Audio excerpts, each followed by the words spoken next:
to our magical mystery tour of immigration controls in Glasgow. We've got the samba band, we've got a lady with a yellow glove. If you'd like to wave the glove, we've got an umbrella.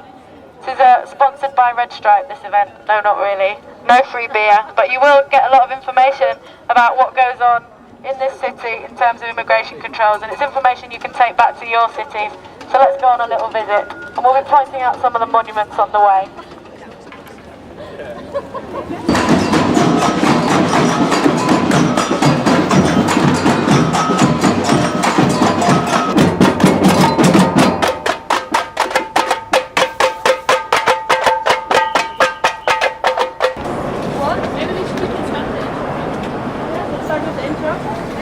Yeah, would you like to tell the group what's wrong?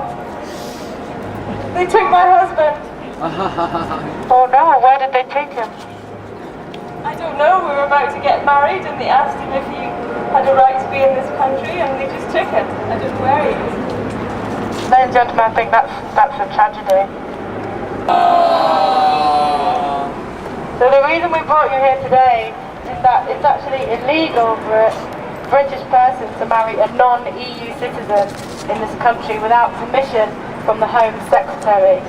This is a new law that's coming with the latest immigration and asylum legislation.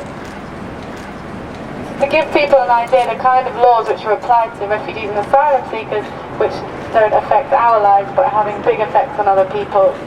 So you've got examples of families who are constantly under threat of deportation. So this is even though people are married to asylum seekers and have children by them, the Home Office can still deport them. And this is despite the fact that the Human Rights Act gives you the right to a family life, so it's breaking the law.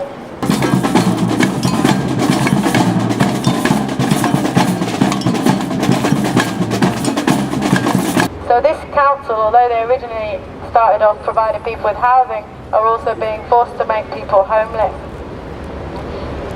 What's interesting is that when people count the homelessness figures for cities, they don't include asylum seekers because they're not accounted for. They don't effectively, in legal terms, count as people.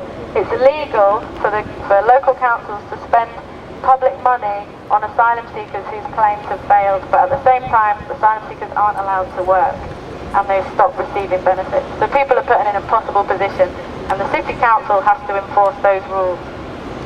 So you've got widespread problems of destitution.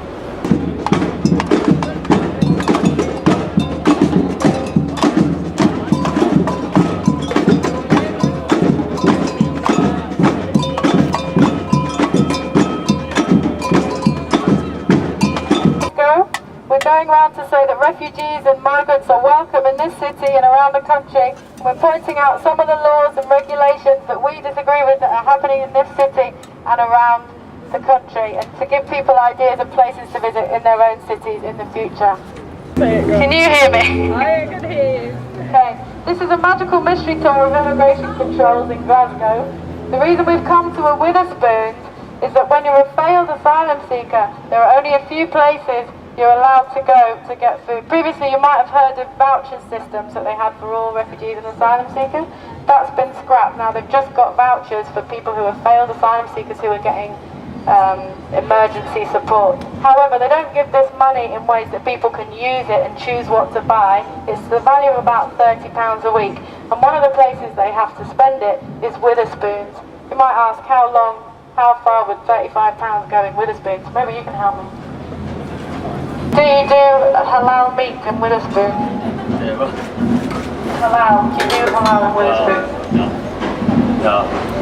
Right, so, obviously, you can't feed. It's not this man's fault, obviously. I'm not blaming him. But you've got to ask, why is the government, or actually Sidestepped and the company who are doing it, farming out vouchers to businesses like Witherspoons, which aren't going to be able to provide enough food for the £30 a week that people have to live on.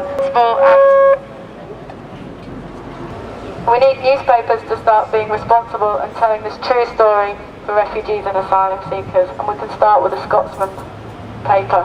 So from now on, we'd like to see responsible media reporting by the Scotsman in Glasgow.